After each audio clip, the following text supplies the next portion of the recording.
Now, I had the opportunity, and this was amazing, to visit with world-renowned photographer Anne Geddess on a photo shoot for a cause close to her heart. Take a look. I was asked to do a series of portraits of survivors of meningococcal disease. So I was just really, really happy to get involved. And, you know, I consider myself an advocate for children, and this is just a natural progression. So I wanted this series to be 15 beautiful images of beautiful children. So you want to look at these images and think, what a beautiful little girl. Oh my goodness, what happened?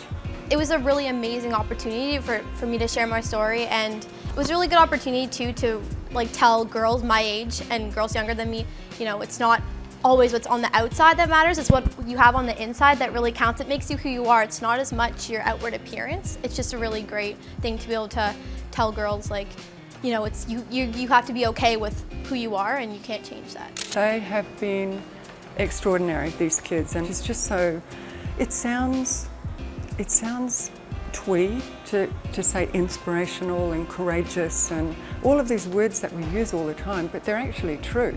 I've photographed a lot of kids, so these kids are really special. It's just something that happened to me. It's part of me now, but it doesn't define me.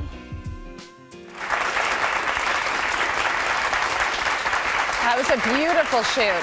So please welcome live in our studio, iconic photographer Anne Geddess. Thank you for joining us. Our Dr. Marjorie Dixon joining us as well. So we can talk a little bit more about this project, about meningococcal meningitis. But first, I want to talk about just the imagery that you use, the photography that you have become really world famous for, with the babies in all of these beautiful positions. I want to know, how did you first start getting into photographing babies? Well, you know, I was 25 when I first picked up a camera, and you know, I always used to joke that I was the first photographer that I ever met, because when I grew up, it was in a small town in the north of Australia, and there were no photography courses or anything like that. But you know, I always loved to look at images of people. Do you remember Life magazine? Maybe you're too young, you know. No, but absolutely. I was just mesmerised by the photographs and the fascination with just a still image that's there for the rest of time. Yes. And I still am, you know. Right. It's the magic of photography. It just, I never tire of it, really. But then putting them in little flowers and all of that, where did that come from? That it's first beautiful. flower pot that I shot Yes. in the mid-90s was actually an accident. You know, it's a little baby, she came into the studio, she was wearing a little woolen hat.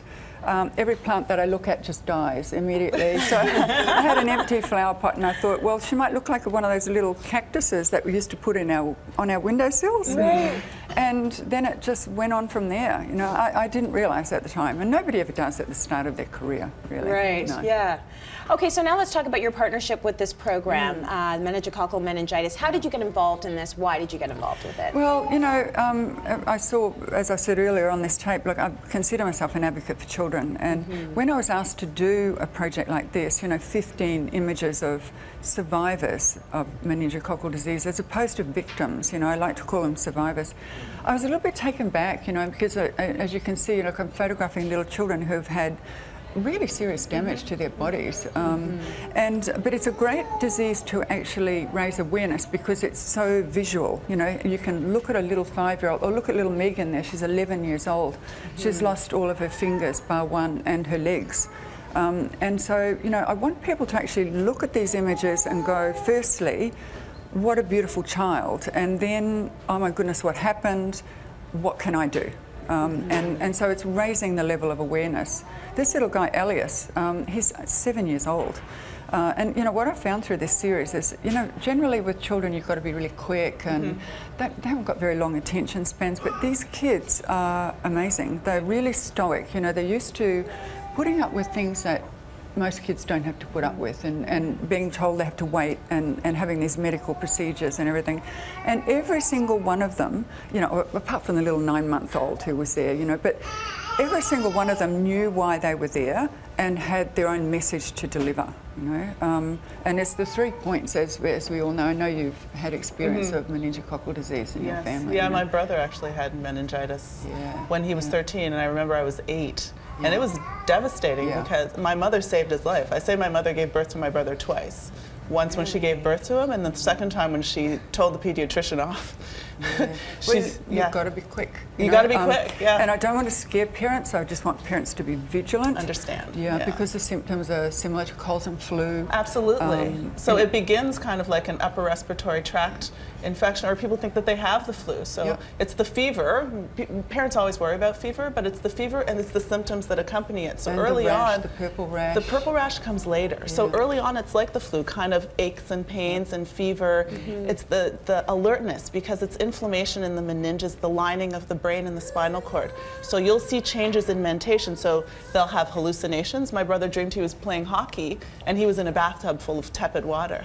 Right? So the hallucinations, the in and out of alertness, irritability, not wanting to eat in children. So children won't necessarily say, what's going on, I feel out of touch. They'll be sleepy and then wake up and be irritable and have these strange behaviors. And those are the behaviors moms and dads, whoever's taking care of the children, know their children best. So when you see cold and fever, but then you see these strange behaviors, that's when the red flag goes up. And then the later symptoms that we all know about, the stiffness of the neck, the photophobia, or not able to look at lights, being very sensitive, headaches, and then the very typical rash, it's called a petechial rash. And the difference is because the meningitis is not just the inflammation of the brain and the tissues around the brain and the spinal cord, but it can seep into the blood, and the septicemia, that's what causes the amputation, because the little blood clots go in and then prevent circulation to the limbs. So kids will have fever, or adolescents will have fever, and then they'll also have, there won't be that redness with the fever, there'll be that tepid kind of dull, not looking well. So you almost look dusky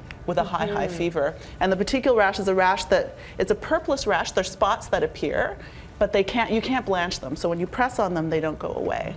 And that's the early bacteremia sign. That's a sign of it's in the bloodstream, and that's when it gets really bad. So, the best thing that you can do now, we're lucky, I don't know if we're talking about this longer, but is the vaccination. There's a strain of meningococcal disease in Canada, and it's meningococcus B. It's the #1, the most prevalent cause of meningitis in Canada, because we have actually meningitis vaccines for every other strain, the A, C, Y, W, but the B is the newest one. It's been the most pervasive one, and it's the one that kills. And the problem, why this disease is so devastating, is that 10% of people that are affected, 10% of the children that are affected die. And even though they get the antibiotics. So early intervention, no matter what you do, people can still end up.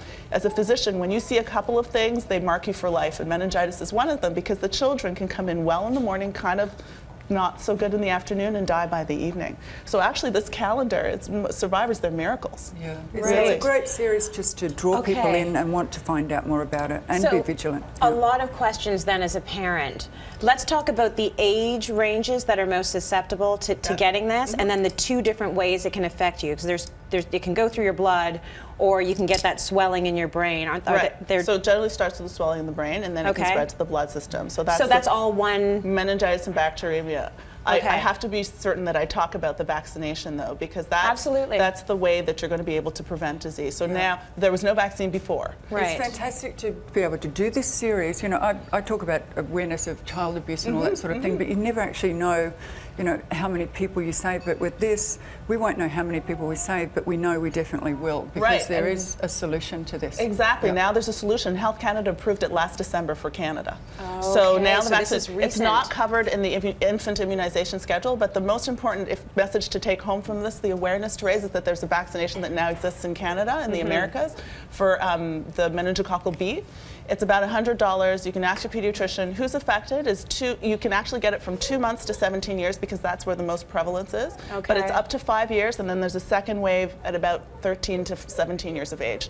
So in Canada, we get Menactra, which has the A, C, Y, and W at age 13, and then we also get the meningococcal C at 12 months. But now you can get the meningococcal B. It's not covered yet, but you can go to your pediatrician, your family doctor, and ask for it, and you can prevent a disease. We can eradicate it. Fabulous. I need to take you on the road, because that's fantastic. That information is fantastic. I can just do photographs of these beautiful children, and you can talk about this, and we'll get the message across. I'm all over it. See, Cityline has some good guest experts, I'm not going to lie. They know their stuff. They know their stuff. So the other thing I want to say is I read something about us delivering these vaccines now in grade 7. Is that something that's going to be rolling out across the country? Yeah, so we don't know. Health Canada approved it. We know that it's in the infant immunization the infant and adolescent immunization schedule for the other strains of meningitis. Yeah. Write a letter, put pressure. It's not covered yet, but OHIP is all about dollars and cents, and we have to think about cost effectiveness of it. It's 200 cases approximately in Canada, so they'd have to immunize a whole bunch of children in order to get the benefits, so the cost to the system. But you know what?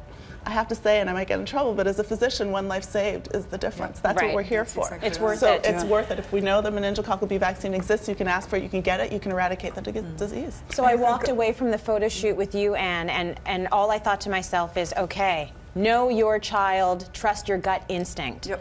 That's what you want parents to know, Three because important points. it's fast. Yeah. Recognise the symptoms, act quickly and decisively, and make sure your child's vaccinations are up to date, and Yeah. ask about meningococcal disease. Yeah. And you can go on to Apple iBooks, and you can download this book for free. Yes. There'll be 15 images, the kids with their families, and more information about this. Yes. So yeah, make sure you do that. It's an ebook. It is now available. You can get it as a free download, as you Correct. just mentioned. That's so correct. go to our website, cityline.ca, and you know what else I'm going to do? I'm going to put up just the symptoms from an article on our website or from your notes, because I think that's what parents need to Sure, know so they can absolutely. act quickly. Thank you so much for joining You're us. very welcome. And It's good thank to you for get that the message out. information. Amazing project. Let's go to break. We've got much more.